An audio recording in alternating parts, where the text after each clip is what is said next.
para todos decirles que este libro es fundamental en este congreso.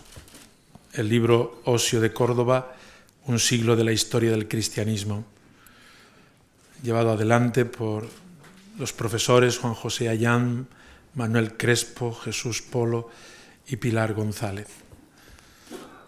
Ha sido presentado ya aquí en Córdoba y en Madrid y me ha sido muy útil contar con este libro y su prólogo o biografía que el prólogo presenta al lector.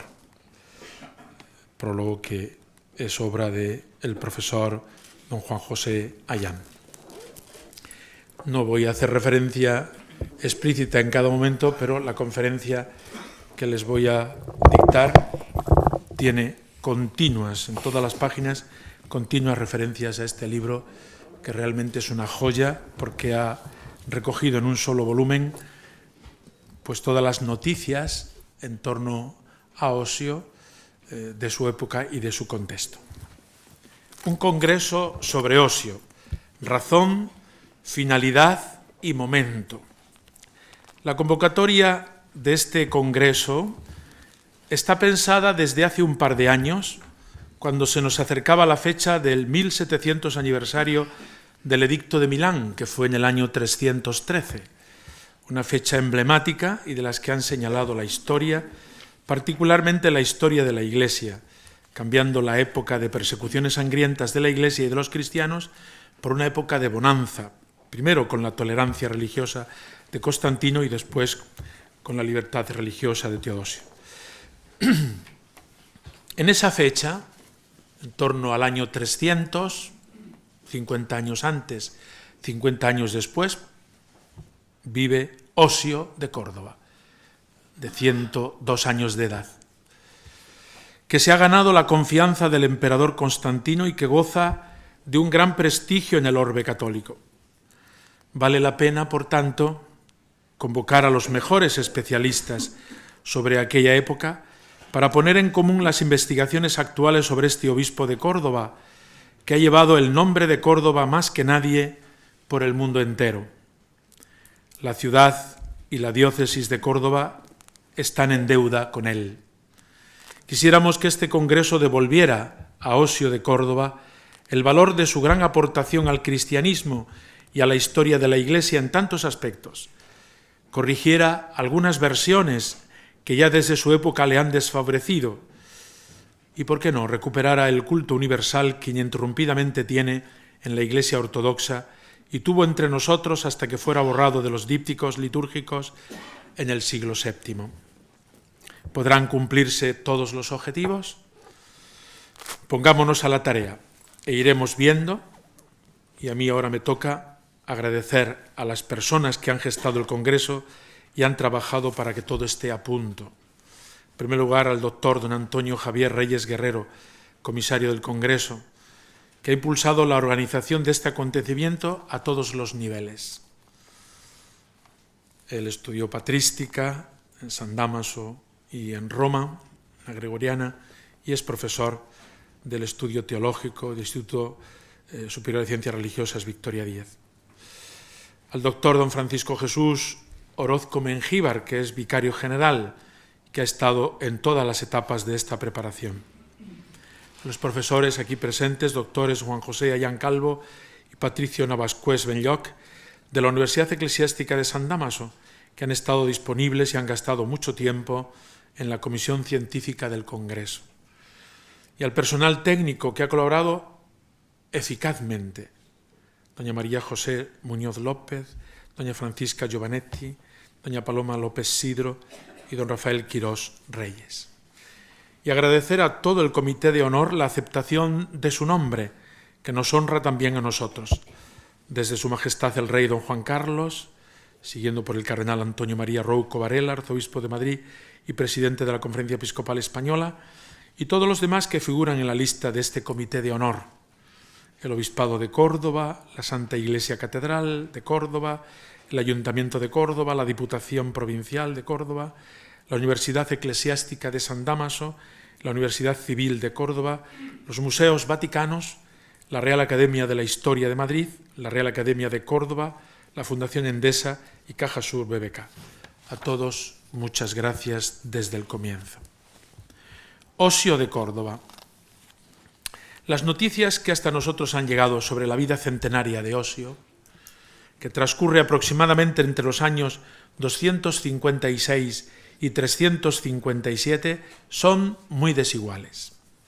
Ciertamente dan cuenta de momentos relevantes, pero asimismo guardan silencio sobre largos años de su vida. Y pareciera como si los silencios y el clamor de su actuación fueran sucediéndose de modo alterno. Por otra parte, no parece que Osio tuviera demasiado interés en poner por escrito su pensamiento. De él, con propiedad, solo se nos ha conservado dos escritos: la carta que hacia el 343, firmada también por Protégenes de Sárdica, dirigió a Julio, obispo de Roma, y la carta que hacia el 355 remitió al emperador Constancio. Según Isidoro de Sevilla, Osio también habría escrito, con su lenguaje bello y diserto, una carta de alabanza de la virginidad, dedicada a su hermana. Pero este escrito no ha llegado hasta nosotros, como tampoco se nos ha conservado otro, que según la versión amplia del De Viris Illustribus, de San Isidoro, compuso con excelente sentido e ingenio sobre la interpretación de las vestiduras sacerdotales veterotestamentarias. Atanasio de Alejandría testimonia cómo, tras un tenso encuentro con el emperador Constancio, Osio regresó a su patria y a su iglesia, texto que se suele considerar decisivo para inclinarse por Córdoba, o al menos Hispania, como su lugar de nacimiento. Respecto a su familia apenas sabemos nada. La referencia a su hermana en la alabanza a la virginidad antes mencionada y una vaguísima alusión a las intrigas y coacciones de sus parientes que sus parientes hubieron de sufrir para que Osio cediese a las pretensiones arrianas. También escasean las noticias sobre su formación. Algo más podríamos deducir si se pudiese tener por cierto que el obispo cordobés es el destinatario de la carta prólogo que Calcidio escribió para su comentario al Timeo de Platón. Osio sería entonces el promotor de una de las obras filosóficas más interesantes de la antigüedad cristiana. Por su parte, Isidoro de Sevilla, a pesar de no tener demasiadas simpatías por Osio, afirmaba que escribía bella y disertamente, con inteligencia e ingenio, y que estaba ejercitado en la elocuencia, lo que hace suponer una esmerada educación. Uno de sus más importantes biógrafos supone que Osio perteneció a una familia acomodada y muy posiblemente cristiana. Así el libro de Clerc, Osius of Córdoba.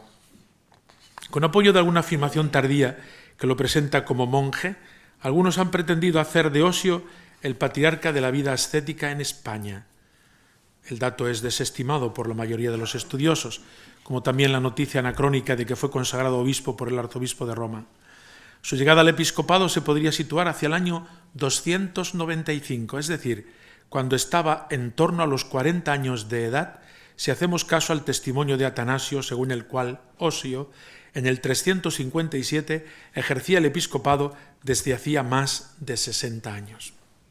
Ya como obispo joven, participa en el concilio de Elvira, celebrado quizá en los últimos años del siglo III o en los primeros del siglo IV, antes de la persecución de Diocleciano del 303. En este concilio, que no deja de suscitar discusiones en el ámbito de la teología, la historia, la filología o el derecho, la firma de Osio aparece tras la del obispo de Acci, Guadix, lo que no permite llegar a conclusiones sólidas porque desconocemos el orden de precedencia. La actual investigación no es favorable a las lucubraciones de otros tiempos que hacían de Osio el presidente del concilio y el urdidor de un gran proyecto político-religioso que preparaba ya el advenimiento de los tiempos constantinianos. Aunque, como decía Santo Mazzarino, el concilio de Elvira quizá fuese el primer banco de pruebas de Osio. Durante la persecución de Diocleciano, iniciada en el año 303, y en la que testimoniaron su fe hasta la muerte Acisclo, Victoria y Zoilo, entre otros cordobeses, cantados ya por Aurelio Prudencio en los himnos que dedicó a los mártires, el Peristéfanum, Osio también sufrió a causa de la fe. Mientras Hispania estaba bajo la jurisdicción de Maximiano, Hercúleo, antes de que en el 305 se viera obligado a abdicar. Eusebio de Cesarea, que tampoco debió profesar especiales simpatías por el obispo cordobés, testimoniaba cómo Osio había resplandecido en la confesión de la fe, y ese testimonio lo avalan asimismo Atanasio, Sozomeno, Teodoreto de Ciro o Focio, entre otros. Omito las citas que están en el escrito a pie de página. Más aún, la vida griega de Osio recoge una plegaria que recurre a la intercesión de Osio y de los confesores que están con él. Y el propio obispo cordobés, en su carta al emperador Constancio, en el año 355, recuerda su propia confesión. Son palabras suyas. Yo fui también confesor de la fe al comienzo, cuando hubo una persecución en tiempos de tu abuelo Maximiano. Si tú también me persigues, también ahora estoy dispuesto a soportar lo que sea, antes que derramar sangre inocente y traicionar la verdad, pero no tolero que me escribas así y me amenazas. Hasta aquí la cita de Osio. La sobriedad de las noticias impide determinar qué hubo de soportar durante la persecución. Entre los estudiosos, unos suponen el encarcelamiento y otros prefieren hablar de exilio. Si conoció la persecución en sus propias carnes, también conoció muy de cerca el advenimiento de los nuevos tiempos constantinianos. Osio de Córdoba gozó de la confianza del emperador Constantino. Era uno de los hombres piadosos del entorno del emperador, que lo valoraba por su vida prudente y por su fe. El emperador lo estimaba, amaba y trataba con distinción, según Sócrates de Constantinopla y Gelasio de Cícico, mientras que una vida de Constantino conservada en el Códice Angelicus cuenta cómo, cito, el hispano Osio de la ciudad llamada Córdoba en Hispania ocupaba el primer puesto, elegido entre muchísimos por la edad y por la fama de su no pequeña reputación en lo relativo a la virtud. Fin de la cita. Atanasio, por su parte, le recordará a Constancio la predilección que su padre Constantino tenía por el obispo cordobés. Ya a comienzos del año 313, año en que se firmó el Edicto de Milán, por el que entre otras cosas se confirió libertad para que cada uno pudiera elegir libremente la religión que quisiera profesar, y se decretó la restitución de los bienes confiscados a las iglesias, poco después del inicio del cisma donatista en el norte de África, Constantino dirige una carta a Ceciliano, obispo de Cartago, en la que le comunica una donación dineraria que ha de repartir entre los servidores de la Iglesia Católica conforme a la lista que le ha enviado Osio de Córdoba. Esto implica que el obispo cordobés no solo gozaba de la confianza del emperador, sino que debía conocer bien el problema que el donatismo estaba ocasionando en el norte de África, y aunque no tenemos noticias concretas, debió ser un activo antidonatista. De hecho, San Agustín testimonia cómo el obispo cordobés no gozaba de buena fama entre los donatistas por la ayuda prestada a Ceciliano. Es difícil determinar con precisión cómo pudo influir Osio de Córdoba en la legislación constantiniana.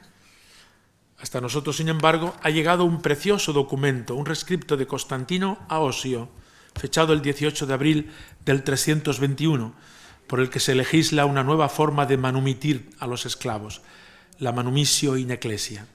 A partir de este momento, si un ciudadano romano quería manumitir a uno de sus esclavos, bastaba que lo hiciese en una iglesia y en presencia del obispo. El procedimiento tenía el mismo valor que si se hubiesen seguido los requisitos jurídicos tradicionales, pero sin las cargas fiscales que las acompañaban. Al clero se le hacía incluso una concesión más amplia.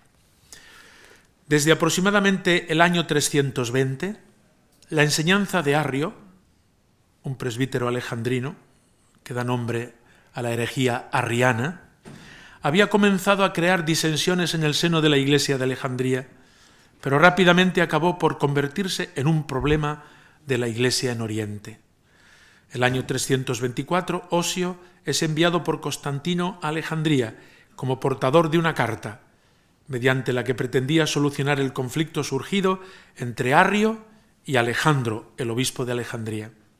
El emperador había minusvalorado la disensión, al considerarla un asunto menor, que no podía resistirse a su capacidad de gobierno. Pero el fin de la discordia no lo podía conseguir la carta imperial, que consideraba el asunto de la divinidad de Cristo intranscendente y una especie de cuestión de escuela. Para Constantino la armonía se tenía que establecer en la afirmación de la providencia divina y de una ética común. La misión de paz encomendada a Osio estaba condenada al fracaso y se vio en la obligación de comunicar al emperador que el problema arriano no era intranscendente. Iba a nacer así la idea de un gran concilio, que en principio fue convocado en Ancira, aunque después la sede del mismo sería trasladada a Nicea. No obstante, antes de su celebración, Osio llegó a Antioquía posiblemente a finales del 324 o comienzos del 325. Dice él: llegué a Antioquía y vi que la Iglesia vivía una situación muy turbulenta a causa de la cizaña sembrada por la enseñanza de algunos y por una revuelta. Fin de la cita. Con gran desprecio por los cánones y la ley eclesiástica. Ante esta situación, Osio vio la necesidad de convocar inmediatamente un concilio en Antioquía, en el que participaron 56 obispos, con el fin de solucionar la postración de la Iglesia antioquena. La Asamblea Conciliar, reunida en Antioquía y presidida por Osio, elaboró una fórmula de fe que salió al paso de las doctrinas arrianas, aunque sin recurrir aún a la posterior terminología característica del Concilio de Nicea. El anatematismo final de Nicea, sin embargo, en buena medida ya había sido pergeñado en el Concilio antioqueno. Un testimonio recogido por Eusebio de Cesarea manifiesta cómo Osio se había manifestado activo en la discusión teológica con Narciso de Neroníades, uno de los más aguerridos obispos pro-arrianos. Una noticia, aunque algo problemática, señala cómo, todavía con las fechas previas al Concilio de Nicea, Alejandro de Alejandría se encontró con Osio y otros obispos de Nicomedia, donde habrían preparado el inminente Concilio de Nicea. Este concilio, desde el 25 de mayo al 19 de junio del año 325, se celebró el Concilio de Nicea, al que acudieron alrededor de 270 obispos, aunque con escasa representación de los occidentales, que veían la cuestión arriana como un asunto alejado de sus más inmediatas preocupaciones. Si bien Constantino aparece presidiendo el concilio, a Osio debió corresponder la presidencia eclesiástica, aunque no faltan quienes hablan de una presidencia compartida entre varios obispos. En casi todas las listas de los obispos asistentes al concilio, Osio firma en primer lugar, y le siguen los dos presbíteros que Silvestre, obispo de Roma, envió como legados. Se pueden considerar anacrónicas las tardías referencias según las cuales Osio habría actuado como representante del obispo de Roma. El hecho de que las actas conciliares, algunos piensan incluso que no existieron, no hayan llegado hasta nosotros, unido a la escasez de testimonios sobre el desarrollo de las discusiones conciliares, impide precisar las aportaciones e intervenciones de Osio en las mismas. Es cierto que algún testimonio llega a atribuirle la redacción del credo aprobado en Nicea y que otros hablan de su decisiva actuación o de su brillante labor en la asamblea conciliar. Hay notas a pie de página que omito. Más aún, Gelasio Cícico daba cuenta del debate que el obispo cordobés mantuvo con Fedón, un filósofo partidario de Arrio, pero la narración pone en boca de Osio doctrinas que delatan una reflexión teológica muy posterior, por lo que la referencia gelasiana es poco atendible. Aunque el Concilio de Nicea se ocupó de muchas otras cuestiones, como manifiestan los 20 cánones aprobados, ha pasado a la historia como uno de los grandes concilios que crearon la lengua católica, según expresión del teólogo Yves-Marie Congar, a propósito de la divinidad del Hijo. Poco después de la celebración del Concilio de Nicea, Osio regresó a Córdoba, según unos, por su sentido del deber hacia la Iglesia cordobesa, según otros, por haber considerado concluida su tarea pacificadora, según otros, por su discrepancia con el cambio de actitud del emperador hacia Arrio y los proarrianos, según otros, por rechazo de la conducta del emperador que habría ordenado asesinar a su esposa Fausta y a su hijo Crispo, sin que falte la consideración de algunos según la cual Osio habría caído en desgracia a los ojos del emperador al no haber conseguido una solución definitiva a la crisis arriana. Lo cierto es que después del Concilio de Nicea, las fuentes históricas llegadas hasta nosotros envuelven a la figura de Osio en un largo y absoluto silencio, precisamente en unos años en que el episcopado se fractura en dos grandes bloques, el occidental y el oriental, que condujeron a una tan lamentable situación que Atanasio se refería a la Iglesia como túnica inconsútil de Cristo hecha jirones. Se trata de un silencio de 17 años, desde el 325 hasta el 342, año en el que Osio se encuentra con San Atanasio en Tréveris, en la corte de Constante. Desde Tréveris, Atanasio y Osio viajan hasta Sárdica, la actual Sofía, donde los emperadores Constante y Constancio habían convocado a los dos bloques de obispos enfrentados para que se reuniesen en concilio. Los occidentales, liderados por Osio de Córdoba y Protógenes de Sárdica, se presentaron acompañados por un grupo de obispos que habían sido depuestos y exiliados por concilios orientales. Entre ellos se encontraban figuras tan dispares en lo doctrinal como Atanasio de Alejandría, Marcelo de Ancira o Asclepas de Gaza, a quienes los occidentales consideraban obispos legítimos, después de su exoneración en el Concilio de Roma del 341, nunca aceptada en Oriente. Cuando llegaron los obispos orientales, anunciaron que no estaban dispuestos a reunirse con los occidentales mientras no excluyesen a Atanasio, a Marcelo y a Asclepas, a los que aún consideraban depuestos y exiliados. Osio inútilmente intentó conseguir que ambos episcopados se reunieran. El mismo obispo cordobés dará cuenta de sus negociaciones en la carta que dirigirá años más tarde al emperador Constantino.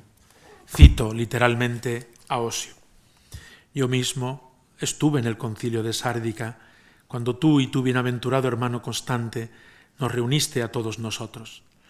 Yo mismo, personalmente, convoqué a los enemigos de Atanasio para que vinieran a la iglesia en la que yo estaba viviendo, para que si tenían algo contra él lo dijeran.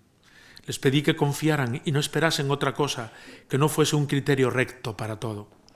No una, sino 2 veces los exhorté para que, si no lo querían hacer en presencia de todo el concilio, lo hicieran solo ante mí. Y de nuevo les dije: si se demuestra su culpabilidad, será expulsado definitivamente de entre nosotros. Pero en el caso de que sea hallado inocente y se demuestre que vosotros sois unos calumniadores, si vosotros continuáis rechazando al hombre, yo convenzo a Atanasio para que se venga conmigo a las Hispanias. Atanasio fue perseguido para ello y no se opuso, pero lo rechazaron igualmente porque ellos no tenían confianza alguna. Fin de la cita. Por su parte, el episcopado occidental no estaba dispuesto a ceder a las pretensiones de excluir a Atanasio, a Marcelo y a Asclepas para que tuviera lugar el encuentro. Los dos episcopados no logran ni siquiera llegar a un acuerdo para reunirse, por lo que los orientales abandonan Sárdica, mientras que los occidentales continúan la asamblea conciliar, cuyos cánones nos muestran las grandes preocupaciones de Osio: la unión de los obispos de Oriente y Occidente, los obispos que cambian de sede, la corruptela en la elección de obispos, la intrusión de obispos en diócesis ajenas, el derecho de apelación y la prevalencia de la sede de Pedro, la prohibición de que los obispos acudan al emperador para asuntos que no sean la ayuda a los pobres, las viudas, los huérfanos y los oprimidos por la injusticia, el modo en que lo deben hacer, la ausencia de los obispos de sus sedes, etc., por referir solamente algunos de los problemas abordados. Es manifiesta la preocupación de Osio por los abusos que se estaban produciendo en el seno de la Iglesia y por la situación del episcopado, hasta el punto de que algunos han llamado Constitutio de Episcopis, Constitución sobre los obispos, a los cánones de Sárdica, la mayoría de los cuales fueron aprobados a propuesta del obispo cordobés. El concilio redactó también una nueva fórmula de fe que obligó a Osio y a Protógenes a escribir una carta al Papa Julio, explicando las razones a pesar de que finalmente no parece que fuese aprobada oficialmente por el concilio. Si atendemos a las noticias de Teodoro el Lector y del Synodicum Vetus, al concluir el concilio, Osio regresó a Córdoba, donde convocó un concilio en el que se ratificaron las decisiones del concilio de Sárdica. Después, las fuentes históricas vuelven a reducir la figura de Osio al silencio, roto 10 años después por una carta del Papa Liberio al obispo de Córdoba, de la que tan solo nos ha llegado un fragmento. En ella Liberio, después del concilio de Arles del año 353, le cuenta cómo sus hombres de confianza, a excepción de 3 que fueron condenados al destierro, lo traicionaron al ponerse de parte de los arrianos. Liberio se lamenta y se desahoga con Osio. Quizá también buscase su apoyo, como manifiestan otras cartas de Liberio a diversos obispos ante la presión del emperador Constancio, ya dueño absoluto de Oriente y Occidente, que deseaba que todo el episcopado occidental ratificase la condena de Atanasio, como habían hecho los obispos presentes en el sínodo de Arles. Poco tiempo después fue el propio obispo cordobés quien comenzó a sufrir el acoso, porque según palabras de Atanasio, que Atanasio pone en boca de los arrianos como dirigidas al emperador Constancio, cito Atanasio, Osio preside concilios, sus cartas son obedecidas en todas partes, expuso la fe en Nicea y proclamó en todas partes que los arrianos son herejes. Si él permanece, resulta inútil el destierro de los demás. Cuenta Atanasio que dicen los arrianos. De hecho, el emperador lo mandó llamar hacia el 354, pero no consiguió que entrase en comunión con los arrianos ni que condenase a Atanasio. Osio, no obstante, pudo regresar a su patria y a su iglesia, donde siguió recibiendo presiones, lo que provocará que el obispo de Córdoba dirija a Constancio una carta en la que, con osada valentía ante el emperador, se recurre por vez primera, después de la paz constantiniana, al texto evangélico de Mateo 22-21. Dad al César lo que es del César y a Dios lo que es de Dios, para exigir que el emperador no se inmiscuyese en los asuntos eclesiales. Cito literalmente a Osio. Te lo pido, cesa y recuerda que eres un hombre mortal. No te atribuyas autoridad para los asuntos eclesiales, ni nos des órdenes sobre ellos. Te escribo esto porque estoy inquieto por tu salvación. Osio le recuerda además al emperador que, aunque ahora se halle rodeado por toda una corte de obispos, se encontrará solo el día que se presente ante el juicio de Dios. Y aquí viene el puntum dolens, el punto neurálgico que este congreso contribuirá a clarificar. Hacia el año 356, Constancio exige que Osio se presente de nuevo y lo exilia a Sirmio, según el testimonio de numerosas fuentes puestas a pie de página, y del mismo Atanasio, aunque este mismo afirma en su Historia de los Arrianos, Atanasio, que en lugar de ser exiliado fue retenido durante un año en Sirmio, cuyo obispo, Germinio, junto a Ursacio de Singidunum y Valente de Mursa, 3 obispos arrianos que rodeaban a Constancio, pretendían someter al episcopado occidental. De esta manera, al llevarse a Osio, no solo era controlado, sino alejado de su ámbito de influencia. Precisamente en Sirmio, hacia mediados del 357, bajo la dirección de Valente, Ursacio y Germinio, se convoca un concilio restringidísimo, al que según algunas fuentes, Osio habría sido obligado a asistir. Sin embargo, sería muy extraño que, dadas las circunstancias y los objetivos del concilio, la de doblegar a Osio, uno de los últimos baluartes que se mantenía inexpugnable ante el acoso arriano, los líderes del mismo no hayan dejado constancia de la presencia del obispo cordobés al inicio de la fórmula que redactaron con estas palabras. Como se pensaba que existía cierta discusión acerca de la fe, en Sirmio se trató y examinó todo con diligencia, estando presentes nuestros santísimos hermanos y compañeros en el episcopado, Valente, Ursacio y Germinio. ¿Los cabecillas arrianos habrían desaprovechado la ocasión de señalar la presencia de Osio?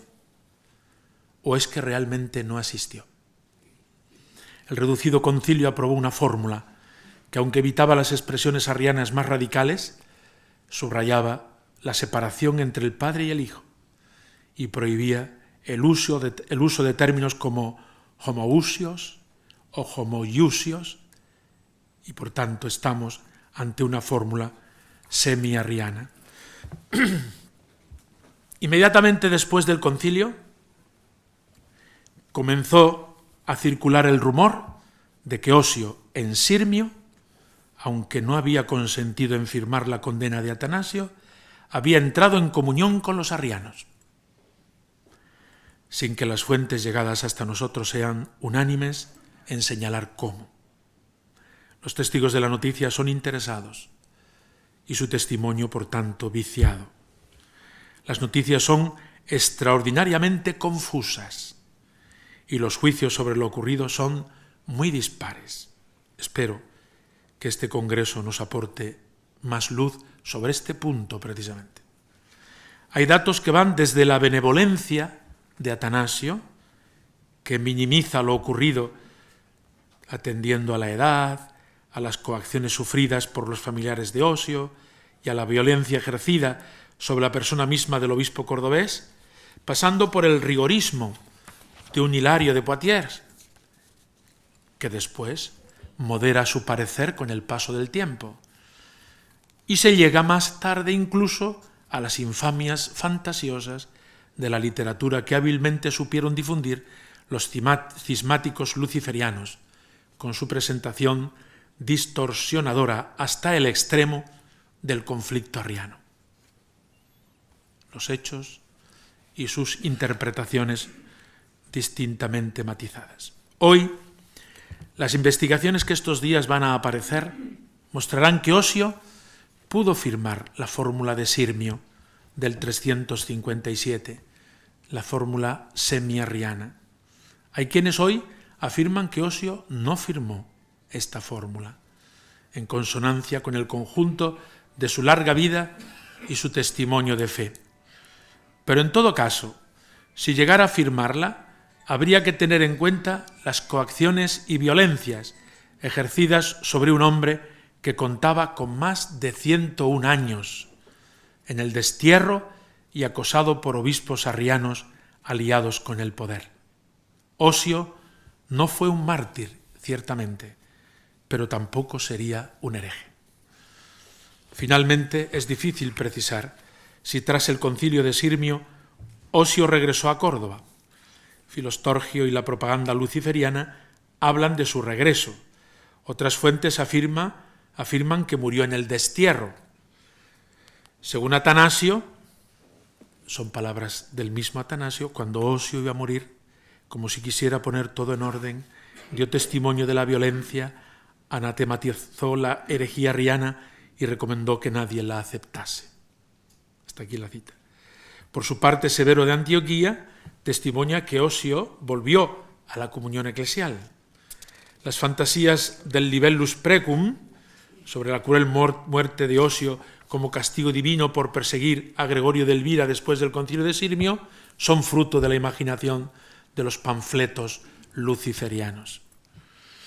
Este breve recorrido por los acontecimientos de la vida de Osio muestran la dimensión universal de este obispo de Córdoba, que vivió en primera persona los problemas de la Iglesia en Hispania, concilio de Elvira, la persecución en la que se manifestó como confesor de la fe, la compleja situación originada en el norte de África como consecuencia del cisma donatista, la cercanía al emperador Constantino desde antes del llamado Edicto de Milán hasta el Concilio de Nicea, su actuación en Alejandría con motivo del conflicto arriano, la presidencia de los concilios de Antioquía, Nicea y Sárdica, que le hicieron vivir algunos de los decenios más turbulentos del acontecer eclesial, su celo por acabar con los abusos, su valentía en la defensa de la libertad de la Iglesia frente a las presiones del poder imperial, el interés por unir a los obispos de Oriente y Occidente. No puedo dejar de lado el perfil trazado por San Atanasio de Alejandría sobre la figura de Osio, que cito literalmente. A propósito de Osio, hombre grande, de hermosa vejez y verdadero confesor, resulta superfluo que yo hable. En efecto, no es un desconocido, sino un anciano mucho más ilustre que los demás. pues ¿de qué concilio no fue el guía? ¿Y la rectitud de sus palabras no persuadió a todos? ¿Qué iglesia no conserva los más preciosos recuerdos de su liderazgo? ¿Quién se le acercó alguna vez triste y no se separó de él contento? ¿Quién, al verse en una necesidad, le pidió y se marchó sin alcanzar lo que deseaba? Hasta aquí las palabras de San Atanasio. Por el contrario, la propaganda luciferiana, que Isidoro de Sevilla acoge amplia y acríticamente en su De Viris Illustribus, presenta a Osio como un impío prevaricador, que se alejó de la fe por amor a las riquezas y el miedo al exilio, que llevado por la rabia de la impiedad condenó el consustancial, como Usios, de Nicea, e inició una persecución de obispos ejemplares como Gregorio de Elvira. Este filón, viciado y transmitido, hizo que Osio nunca gozase de buena fama en Occidente, a partir de estas transmisiones. A esto se añaden los prólogos de los dos manuscritos de la colección canónica de Freising, del siglo VI. Aunque los prólogos de estos dos manuscritos sean muy posteriores, pues presentan confusiones e inexactitudes tales como considerar vivo todavía a Osio en el concilio de Rímini del año 359 y situar durante él mismo su caída. Asegura que en Córdoba, su ciudad de la que fue obispo, su nombre no se menciona entre los obispos católicos. Muy distinta fue la memoria de Osio que el Oriente conservó. Los mismos obispos orientales reunidos en Sárdica, que tan minuciosamente describen a veces las faltas y crímenes achacables a sus adversarios, tan solo reprochan a Osio sus vínculos con Atanasio, Marcelo y Asclepas, y unas indeterminadas afrentas a un misterioso Marcos. Las demás fuentes orientales hablan de un gran hombre, padre de obispos, con gran capacidad de liderazgo y enorme prestigio, caracterizado por su piedad, su fe recta, su vida íntegra y su virtud. Es más, algunos manuscritos del siglo XI nos han conservado en griego una breve vida de Osio, cuyas primeras líneas corren así: nuestro padre Osio, obispo de Córdoba, de Hispania, que ya está entre los santos. Esta vida de Osio, que incorpora fragmentos del testimonio de Teodoreto de Ciro sobre el obispo de Córdoba, es un breve escrito en el que se canta su santidad, su ascesis y virtud, su conocimiento de Dios, su celo por la doctrina ortodoxa, la capacidad para enseñarla, las gracias con las que Dios lo había adornado y su brillante actuación en los concilios en que participó. Los libros litúrgicos de la Iglesia bizantina, como el Sinaxario constantinopolitano y el Menologio de Basilio, recuerdan la santidad de Osio, de la que desde hace siglos la Iglesia ortodoxa hace cada año, hasta el día de hoy, memoria litúrgica el 27 de agosto.